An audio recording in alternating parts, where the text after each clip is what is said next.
सावधानी से सुनना। एक प्रश्न हमारे भीतर खड़ा होता है, जब हम सूर्य नारायण भगवान को अर्घ देते हैं, जल चढ़ाते हैं, तो वो जल पृथ्वी पर जब गिरता है तो उसके छींटे हमारे शरीर पर लगते हैं। क्या वो ठीक है?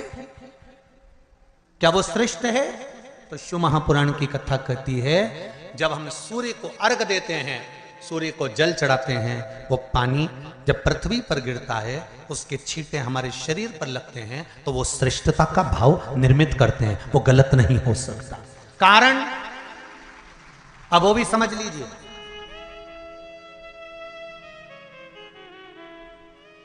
अब सूर्य नारायण भगवान को आप जल चढ़ा रहे हो तो छींटे नहीं लगे, उसके लिए क्या स्टूल पे चढ़ के चढ़ाओगे कि कुर्सी पे चढ़ के चढ़ाओगे? अरे बोलो तो सही। अब कई लोगों के दिमाग में यह बात भरा गई कि हम भगवान को जल चढ़ाते हैं, वो हमारे शरीर में छींटे लगते हैं, जमीन पे से पानी गिरता है, वो हमारे शरीर को छींटे लगते हैं, भगवान को अच्छा नहीं लगता होगा। कौन ने कहा? पहले तो उसको पकड़ के ला।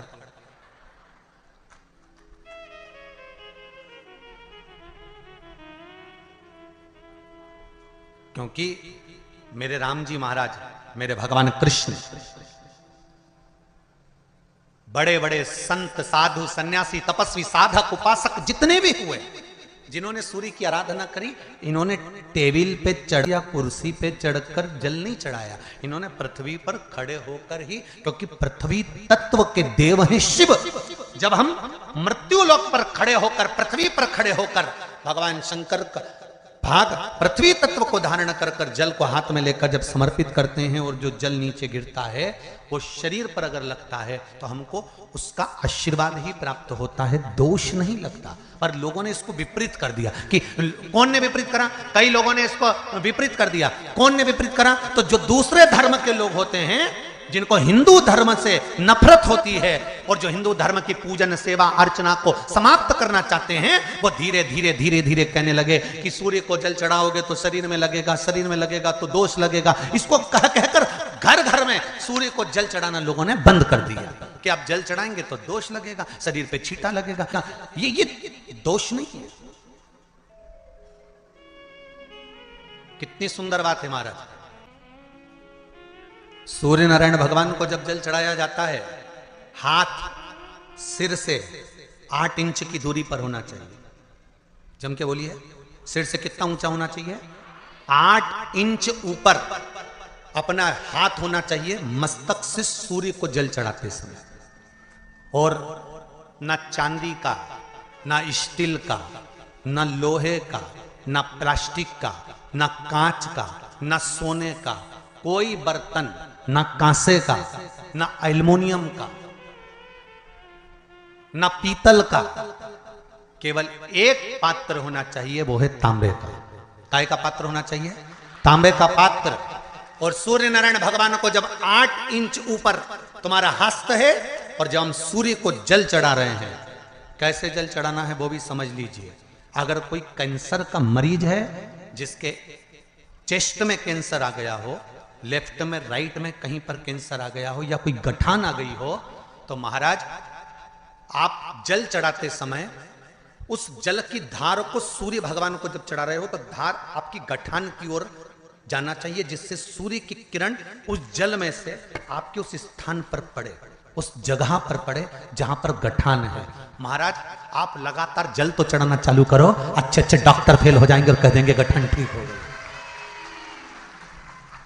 आपका लीवर और किडनी गड़बड़ कर रहा है, आप प्रतिदिन, आपका स्वास्थ्य गड़बड़ रहता है, आप प्रतिदिन ये ज्योतिष शास्त्र के अंतर्गत, रत्न शास्त्र के अंतर्गत, ये रत्न शास्त्र, ज्योतिष शास्त्र, रंग शास्त्र जो हमारे यहाँ है, रंगों के हिसाब से ये जितने रत्न होते हैं, माणिक हुआ, सोन, मोती हुआ, नीलम हुआ, मूंगा हुआ, पुखराज हुआ, ये क्यों कहते हैं ये पीला है, ये सफेद है, ये नीला है, ये लाल है, इसको शरीर में क्यों पहनाते हैं? उसका कारण होता है कि जब शरीर में पहनते हैं, सूर्य की किरण उसमें पड़ती है, हमारे शरीर पर वो कलर का इफेक्ट पड़ता है, उस कलर को शरीर पर लगता है, और शरीर पर लगता है तो हमारा शरीर धीरे धीरे, हमारी जो इंद्रियां हैं वो सही होने लगती हैं, काम सही होने लगता है। तो शिव की आराधना के लिए शंकर भगवान के इतने जो नाम हैं, ये नाम देखिए, बहुत बहुत ध्यान से सुनिएगा, जरा स्मरण में लीजिएगा कथा को, कि भगवान विष्णु ने अवतार लिए 24, पर भगवान शंकर ने अवतार नहीं लिया है, भगवान शंकर ने अपना नाम रखा है।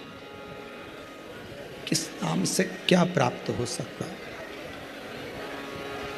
किस नाम से क्या मिलेगा, किस नाम का उच्चारण करना चाहिए। जब किसी का एक्सीडेंट हो जाता है, कोई तकलीफ आ जाती है, तो कौन सा जाप करवाते हो? जम के बोलो, महामृत्युंजय। शिव को महामृत्युंजय कहने लगते।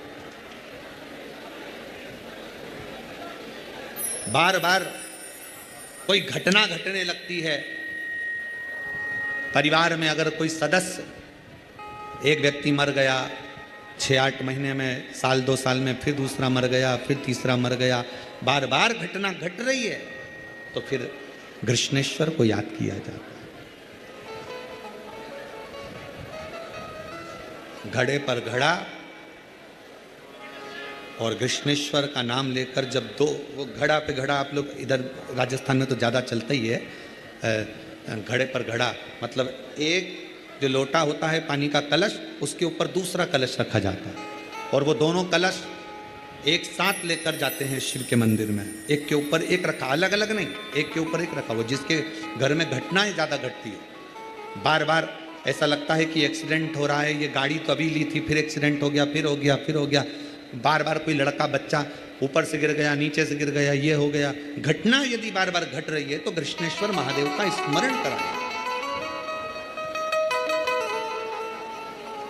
एक घड़े पर दूसरा घड़ा, कृष्णेश्वर महादेव का नाम लेकर घर से निकला जाता है, और पूरे घर में भ्रमण कर कर उस जल को घड़े पर घड़ा रखकर भगवान शंकर को पहले आगे के घड़े का जल चढ़ाया जाता है, फिर नीचे के घड़े का जल चढ़ाया जाता है। एक बार यदि भूलवश भी अगर कोई प्रदोष के दिन या सोमवार की अष्टमी के दिन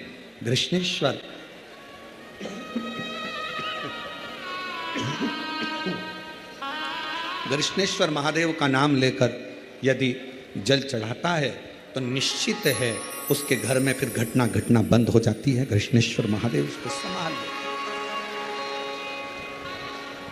शिव उससे संभाल। जैसे बैद्यनाथ 5 स्थान पर लगाया गया चंदन व्यक्ति को बाधाओं से बचा लेता है, विपदाओं से बचा लेता है। जैसे पंचदेव का पूजन, शिव पंचायत का पूजन बाधाओं से बचा लेता है, विपदाओं से बचा लेता है। कई मंदिर ऐसे होते हैं जहाँ पर शिव पंचायत नहीं होती है, कई मंदिर ऐसे होते हैं जहाँ पर शिव पंचायत के देवता नहीं होते हैं। शिव पंचायत में सूर्य देव, भगवान नारायण, माँ जगत जननी, भगवान देवाधिदेव महादेव, स्वयं भगवान श्री गणेश जी महाराज, ये 5 देव शिव पंचायत के मूल देवता माने। पर कई मंदिर ऐसे हैं जहां पर शिव पंचायत में सूर्य देवता का मंदिर में मूर्ति नहीं है, या भगवान विष्णु की मूर्ति नहीं है, शंकर जी की मूर्ति के, तो यहाँ शिव पंचायतन का पूजन का स्मरण करते हुए वर्णन किया गया लिंग पुराण के अंदर कि शिवलिंग में 5 जगह ऐसी होती है जहां पर अगर चंदन का लेपन कर दिया जाता है तो विपदा, बांधा, तकलीफें, कष्ट दूर होता चले। 5 स्थान बताए, उसको समझिए।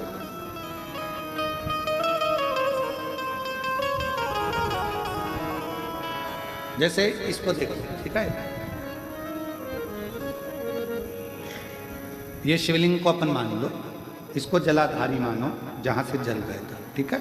ये गोल भाग जलाधारी जिस पर शिवपिंडी रखी है, यहीं पर अपन गणेश जी, कार्तिकेय का स्थान, बीच में अशोक सुंदरी का स्थान मान लो। अब इसको समझिए, 5 स्थान बताए। पहला स्थान भगवान शंकर के पूरे शिवलिंग का मध्य भाग, ये पूरा जो शिवलिंग है शिव जी का, उस शिवलिंग का मध्य भाग प्रथम। द्वितीय है जहां पर गंगा का अविरल धारा निरंतर बह रही है, द्वितीय स्थान गंगा की धारा का मूल बिंदु शिखा, पहला। दूसरा, तृतीय स्थान उसी के सामने जो जलाधारी का पटका दिख रहा हो, दिखता है जलाधारी का सामने का हिस्सा, भीतर का हिस्सा नहीं जिस पे रखा है वो हिस्सा नहीं, सामने जो दिख रहा है, 1, 2 और तृतीय स्थान माँ अम्बा जगदम्बा के कंठ भाग पर चंदन का लेप। महाराज 3 स्थान ये बताए। चौथा स्थान जहां से जल नीचे गिर रहा है, जल गिरने का जो स्थान छोटा सा एक भाग रहता है, जितनी जगह रहती है उसके मध्य भाग, चतुर्थ स्थान। और 5वें नंबर का जो भाग बताया गया वो अशोक सुंदरी का स्थान। ये 5 स्थान ऐसे हैं जहां चंदन का थोड़ी सी बिंदी भी अगर हम लगा देते हैं तो कैसी भी विषम परिस्थिति हो वो टल जाती है और बाबा की कृपा होना बराबर। पंचदेव, शिव पंचायत के 5 देवताओं का स्मरण कर कर, सूर्य देव, नारायण, माँ अम्बा, जगदम्बा, दुर्गा भवानी, भगवान देवाधिदेव महादेव, भगवान श्री गणेश जी महाराज का स्मरण कर कर पंचदेव के नाम से लगाया। पंच नहीं अपने मंदिर में शिव पंचायत नहीं विराज रही है या शिव पंचायत है नहीं, अपने मंदिरों में शिव पंचायत की मूर्ति नहीं है, तो हम 5 स्थान पर लेपन कर सकते। और हम तो यहाँ तक कहेंगे अगर कोई स्त्री हो, पुरुष हो, बच्चा हो, बूढ़ा हो, जवान हो, किसी को भी शरीर का चर्म रोग अगर हो गया है, चर्म रोग से अगर वो ग्रसित हो गया है तो दुर्वा, जानते हो दुर्वा, सोमवार की अष्टमी के दिन यही 5 स्थान पर दुर्वा को समर्पित करें और वही दुर्वा वापिस लेकर आए और 5 दिन तक लगातार एक एक दुर्वा जो स्थान बताए हैं, प्रथम स्थान की दुर्वा पहले, द्वितीय स्थान, तृतीय स्थान की तीसरे दिन, चौथे स्थान की चौथे दिन, 5वें स्थान की 5वें दिन उस दुर्वा का सेवन करे धीरे धीरे। ये अगर वो सोमवार की अष्टमी के दिन 5 दिवस तक लगातार उस दुर्वा का सेवन करे, डॉक्टर का इलाज अपनी जगह चलने दो, डॉक्टर को दिखाते रहो क्योंकि वो भी शिव का रूप है, पर साथ में अगर वो दुर्वा का प्रयोग करना प्रारंभ करे तो अगर चमड़ी सफेद भी पड़ जाती है या चर्म रोग कैसा भी हो जाता है, धीरे धीरे ठीक होना प्रारंभ हो जाता है। शिव पंचायत में रोग की मुक्ति के लिए, चर्म रोग की मुक्ति के लिए स्वयं भास्कर भगवान देवाधिदेव महादेव के स्वरूप आनंदमय सुखमय सूर्य देवता की भी उपासना करी। शिव के साथ सूर्य देव। हमारी बात को ना मानकर आप तो महाभारत का चरित्र लेकर आओ, गीता प्रेस गोरखपुर के महाभारत का पूरा एक आनंदमय चरित्र को लेकर आइए और उस महाभारत के चरित्र को घर में बैठकर थोड़ा सा पढ़ो।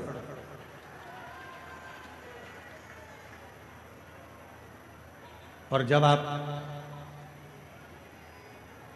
महाभारत के उस चरित्र को पढ़ेंगे, अध्ययन करेंगे, उसका स्मरण करेंगे, तो उसमें मिलेगा कि भगवान कृष्ण के पास जाकर पांडव हाथ जोड़कर कहते हैं कि अब हमारे पास कुछ भी नहीं बचा, अब हमारे पास में कुछ भी नहीं, हमारा पूरा वैभव चले गया, हमारा पूरा धन चले गया, हमारी पूरी सत्ता चली गई, हमारा पूरा संपदा चली गई, हम जुए में सब कुछ हार चुके हैं, हमारे पास कुछ भी नहीं बचा, कुछ भी।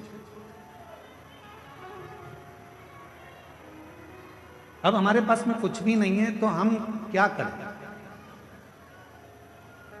पांडवों की दशा देखकर भगवान कृष्ण ने कह दिया कि तुम एक काम करो कि भगवान शंकर का भजन करो। थोड़ा सावधानी पूर्वक कथा सुनिएगा, ध्यान लगाइएगा।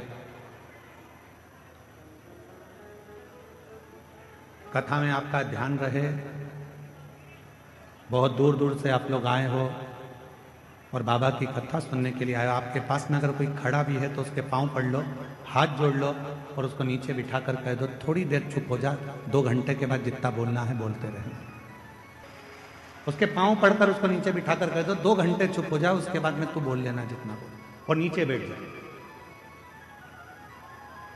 कथा कर रही है, शिव कथा वर्णन कर रही है, पांडव विनय कर रहे हैं, हम क्या करें? महाभारत का वन पर्व कह रहा है।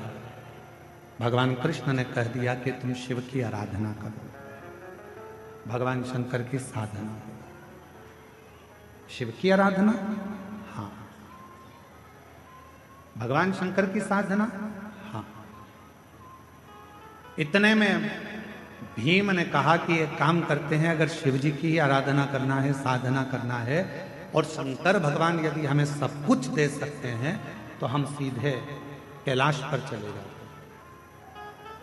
और हम सीधे कैलाश पर जाएंगे और कैलाश पर जाकर हम भगवान शंकर की आराधना करेंगे, साधना करेंगे, तब तो भगवान शंकर हम पर प्रसन्न हो जाएंगे। और शिव जी अगर हम पर प्रसन्न हो गए तो भगवान शंकर हमको वापिस सब कुछ दे देंगे। तो एक काम करते हैं कि हम सीधे कैलाश चले जाएं और हम कैलाश जाकर, कैलाश में पहुंचकर भगवान शिव की आराधना साधना करते हैं, सीधे कैलाश। अब जरा चरित्र पर ध्यान देना कि भगवान कृष्ण खुद कह रहे हैं कि भीम, जाने को तो तुम कैलाश जा सकते हो, जाने को तुम कैलाश पहुंच सकते हो, जाने को तुम कैलाश जा सकते हो और कैलाश पर जाकर शिव जी का भजन कर सकते हो, शंकर जी का स्मरण कर सकते हो, शिव की भक्ति कर सकते हो, मना नहीं। पर हम जानते हैं तुम सीधे अगर कैलाश तक पहुंच भी गए, मालूम पड़े मुख्यमंत्री के दरवाजे तक पहुंच भी गए, प्रधानमंत्री के दरवाजे तक, राष्ट्रपति के दरवाजे तक पहुंच भी गए, और वहां जाकर खड़े होकर तुम आवाज लगा रहे हो कि भैया जाकर बोलो मैं आया हूं, तो द्वारपाल पूछेंगे तुम कौन हो? तो कहा कि बस जाकर कह दो कि मैं आया हूं, मेरा नाम लेकर बोल दो कि मैं आया हूं। पहचान ही नहीं है तुम्हारी, जानते ही नहीं हो तुम। प्रधानमंत्री के पास द्वारपाल जाकर बोल भी देगा कि कोई राम प्रकाश आया है आपसे मिलने के लिए, प्रधानमंत्री जी बोलेंगे कि कौन राम प्रकाश? मुख्यमंत्री से जाकर कहा कोई कमलेश आया है, कौन कमलेश? उसको पहचानेगा कैसे? नहीं है पहचान।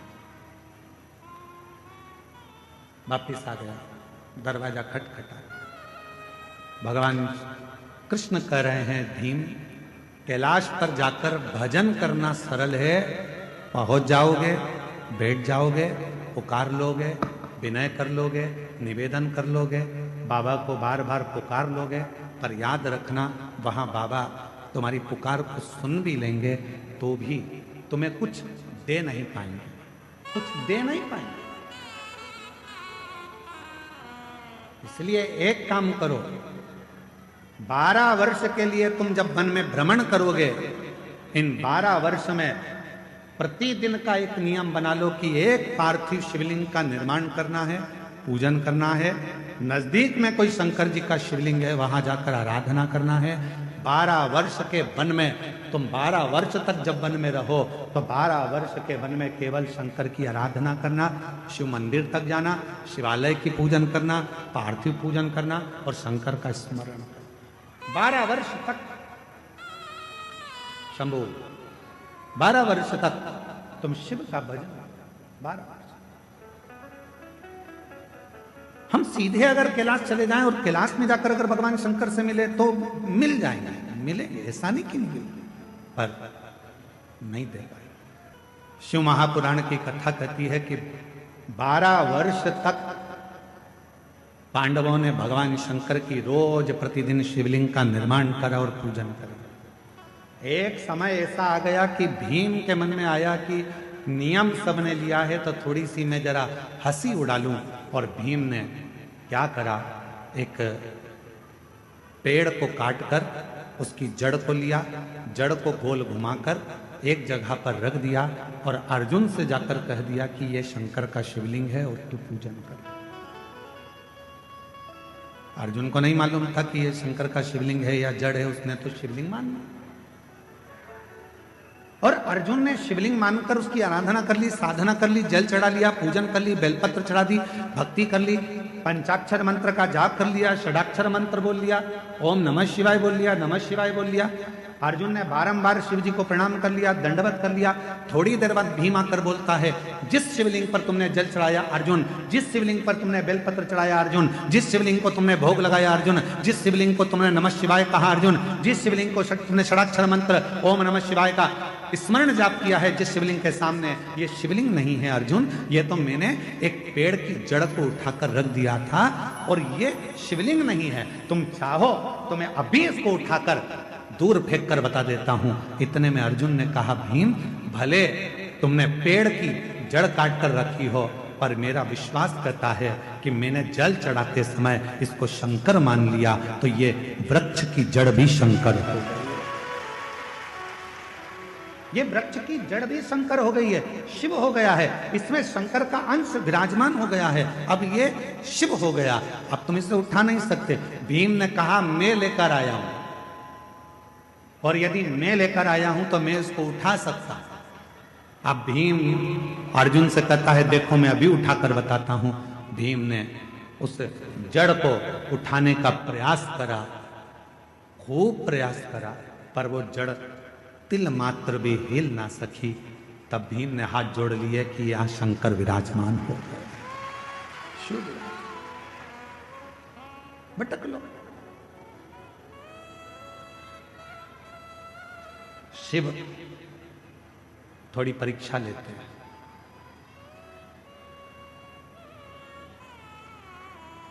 आपने भी पढ़ाई करी है, हमने भी पढ़ाई करी है। आप भी कॉलेज तक पहुंचे हैं, हम भी कॉलेज तक पहुंचे। जब छोटी एग्जाम होती थी स्कूल में, त्रैमासिक 3 महीने की, 6 मासिक, बोलो सही है, 6 महीने की, और इसके बाद 12 मासिक 12 महीने की एग्जाम होती थी, परीक्षा होता था। छोटी एग्जाम 3 महीने में हो जाती थी, फिर 6 मासिक, इसके बाद में 12 मासिक परीक्षा, वार्षिक परीक्षा हो जाती थी। धीरे धीरे जब हम रोज प्रतिदिन भगवान शंकर के मंदिर में एक